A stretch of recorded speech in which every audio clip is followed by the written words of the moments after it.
natin, padalaw-dalawang ibon. Oh, pasok agad. Para sa kanilang trapping hanggat hindi pa sila mailap. Yun, pasok na agad. O iba na naman. Kuha ulit tayo ng panibagong ibon para masanay na sila sa trapping. Pasok. Okay. One more. Ito. Para masanay na kayo habang di pa kayo mailap. Alright. Okay, pasok. Up. Pasok na. Gamitin natin ng hiwatang technique ang ating kamay para pasok. Nice one. Pasok agad eh para masanay hanggat hindi pa sila mailap. Pasok agad. Ba yan? Bilis.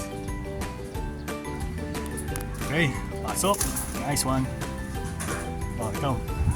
Hanggat di pa sila mailap, kailangan masanay na dyan sila sa trapping. Okay, another one.